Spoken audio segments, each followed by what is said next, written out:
Kami juga sudah bergabung bersama kami untuk berbicara lebih banyak soal pertandingan pamungkas putaran ketiga Grup C kali ini. Indonesia versus Jepang bersama dengan analis sepak bola Yusuf Kurniawan. Bung Yuke, apa kabar Bung? Baik, Tifail. Terima kasih sudah mau bergabung bersama kami.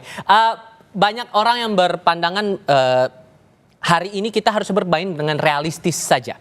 Ya. Tapi kalau menurut Anda kadar realistisnya itu Indonesia yang posisinya dari ranking FIFA 123 tapi ada potensi naik dengan Jepang yang ada di urutan 15 besar, batasannya sampai mana realistis itu? Batasannya kalau mau jujur jangan kalah banyak sih.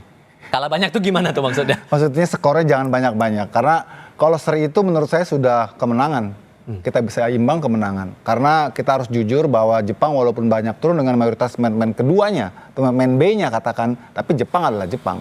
Makanya kalau tadi saya dikatakan oleh Bung Harpa bahwa kita dapat 1 poin itu sudah luar biasa, iya itu kalau buat saya bukan luar biasa lagi, itu kemenangan buat kita, nilainya kemenangan. Tadi Tifal bilang soal ranking kita sangat jauh. Mereka ini pasukan yang sudah ngalahin Jerman 2 kali, ngalahin Spanyol juga di Piala Dunia. Jadi ya kita harus bukannya kemudian jadi rendah diri ya, tapi kita harus realistis bagaimana kita mematangkan squad yang sudah ada saat ini. Kemudian kita menaikkan level kepercayaan diri dan kita lihat apa yang terjadi di lapangan. Saya kira itu lebih objektif ya. Jadi jangan muluk-muluk wah kita bisa nih ngalahin Jepang. Itu saya kira itu terlalu muluk. Walaupun kemudian ada optimisme dari timnas kita dalam konferensi pers terakhir, baik itu Coach Kluivert maupun juga perwakilan dari pemain kita, ada optimisme untuk bisa menaklukkan itu. Jadi mengukurnya batasan untuk kita bisa all out itu yang bagaimana nih sekarang kalau? Nah, ini selaras nih dengan apa yang ditanyakan Tifal nih. Sekarang line up-nya udah keluar nih. Nah. Dari sini kita udah bisa lihat sebenarnya lebih banyak rotasinya. Karena di sini tidak ada nama Rizky Ridho. Rizky Ridho kan memang mengalami cedera ya. Tapi tidak ada nama Yakob Sayuri, kemudian tidak ada nama Egy yang kemarin main starter. Sekarang pemain-pemain yang turunin justru Yance, Beckham malah starter, Messiliger starter, terus Dean James starter, kecuali 2 pivot kita ya, Tom dan juga Joey Pelupesi. Artinya kan lebih banyak mengedepankan sirkulasi pemain ya, ataupun rotasi pemain. Jadi kayaknya Patrick ini nggak terlalu ambisi sekali ya untuk bisa ngambil poin penuh lah katakan ya. Kalau memang targetnya bisa 1 poin itu bisa diraih itu bagus banget. Jadi penekanannya ke situ sebenarnya. Itu batasnya sebetulnya. Kalau kita mau all out pasti semua pemain utamanya akan turun. Logikanya kan seperti itu kan. Yang faktanya sekarang kan justru lebih mengedepankan rotasi pemainnya. Artinya di samping juga untuk menguji pemain-pemain yang kemarin mungkin kurang dapat jam bermain ya, seperti Beckham gitu sekarang sebagai starter, kemudian Dean James yang bahkan belum sempat main, Messiliger belum sempat main, dimainkan sebagai starter. Saya kira itu salah satu opsinya. Di samping juga dia ingin melihat bagaimana dengan formula baru ini. Karena kan yang terpenting sekarang Patrick ini mendapatkan sebanyak mungkin referensi-referensi anyar tentang pilihan-pilihan skema yang akan dia bisa tawarkan nanti di putaran keempat. Itu yang lebih penting sebenarnya. Makanya rotasi ini saya lihat juga pertimbangannya ke situ. Di samping juga untuk mencegah persoalan nanti akumulasi kartu. Karena sebenarnya dari rotasi yang sudah dilakukan Kluivert dalam skema yang sekarang ini, itu juga masih ada kerawanan ya. Seperti misalnya J.I. Jazz itu kan juga terancam akumulasi kalau dia di sini kuning. Tapi dia diturunkan juga sebagai starter. Kevin Dix juga. Itu juga terancam akumulasi juga, tapi diturunkan sebagai starter. Cuman seperti Yakob yang juga kemarin kena kartu kuning diseratkan kali ini. Kemudian Rizky Ridho yang kemarin agak risky ya mengalami hamstring, nggak mau dipaksakan, bahkan dicoret dari squad kali ini. Jadi itu opsi-opsi yang kelihatannya kemudian di recap jadi sebuah pertimbangan untuk kemudian menghamparkan komposisi yang sekarang. Oke, tapi begini, ada pandangan juga bahwa sebetulnya untuk line up pemain kita itu mending sama aja lah dengan kemarin melawan Tiongkok.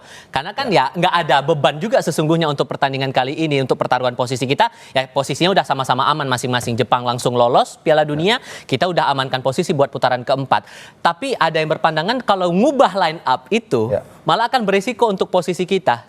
Seberapa besar risiko dengan kita sudah melihat line up itu tadi? Tapi jawabnya nanti, kita akan jeda sebentar. Kami akan segera kembali, saudara. Kait dengan menghitung-hitung risiko, karena kan line up sudah dirilis juga melalui akun Timnas Indonesia juga melalui Instagram. Kita juga sudah melihat ada yang berpendapat kayaknya harusnya jangan otak-atik lagi nih. Seharusnya kita pakai line up yang udah dipakai di saat melawan Tiongkok saja. Tapi kan ternyata sudah ada pandangan yang berbeda saat Coach Kluivert melihat analisis pertandingan antara Jepang versus Australia. Arahnya ini mau dibaca kemana? Apakah tidak terlalu risky menurut Anda?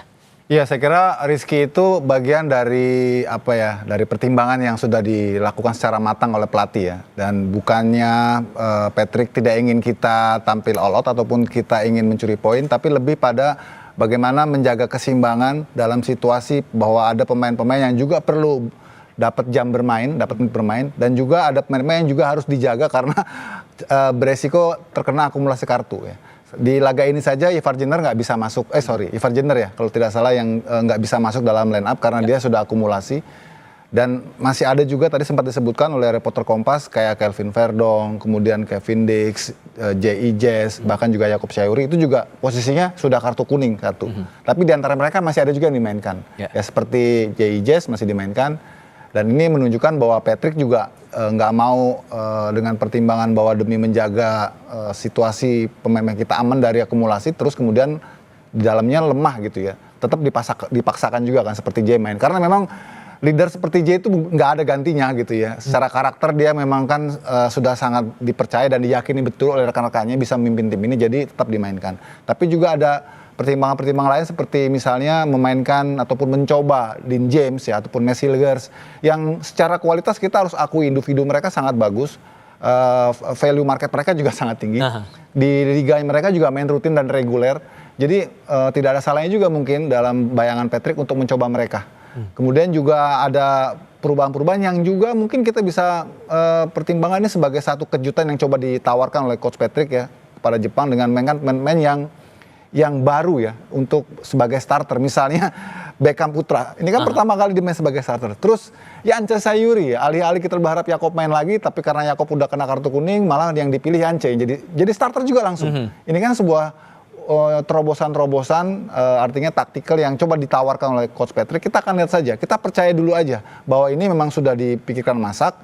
Kalau kita dari komunitas supporter ya, memang kita maunya pasti skuad terbaik, best starting 11 terbaik yang kemarin lawan Cina, itu normal, itu wajar. Dan lawan kita sekarang nggak main-main juga kan? Yes, betul. Jadi ya tadi saya sempat ngomong saat offer nih kayaknya sih sedikit agak dilonggarin gitu ya, supaya improvisasi lebih dikedepankan oleh skuad ini untuk melihat sejauh apa dengan komposisi yang benar-benar boleh dibilang ini skuad B lah ya, karena 5 pemain intinya ini absen. Ya, yang maksudnya 5 pemain inti itu yang masih dipertahankan dari pertandingan kemarin ya lawan Cina. Selebihnya pemain-pemain yang baru main kali ini sebagai starter. Itu kan artinya ya kita bisa baca gambaran bahwa Coach Patrick melihat bahwa ini bukan laga yang harus all out untuk menurunkan semua pemain best starting 11, tapi ada pertimbangan lain juga di samping untuk menjaga tadi persoalan kemungkinan akumulasi kartu, juga untuk menjaga pemain-pemain yang sudah dibawa dalam tur ini bisa juga mencicipi kesempatan. Toh ini juga kan tidak mempengaruhi kita menang atau kalah atau imbang pun nggak mempengaruhi. Mungkin itu salah satu pertimbangan Coach Patrick merotasi squad ini gitu. Tapi di sisi lain juga begini, Bung. Kita melihat, saya mau ngutip juga lah pernyataan dari Coach Kluivert saat konferensi pers waktu itu. Dia menganalisis pertandingan Jepang lawan Australia yang saat itu Australia yang berhasil menaklukkan Jepang. Apakah ada peluang sesungguhnya dengan dari pihak Jepang menyatakan bahwa bukan tim utama yang akan diturunkan saat melawan Indonesia hari ini, apakah masih ada celah, masih ada ruang kita untuk memaksimalkan kemampuan dan memanfaatkan situasi? Jawabnya nanti. Tahan dulu, kita jeda sebentar. Kami akan segera kembali.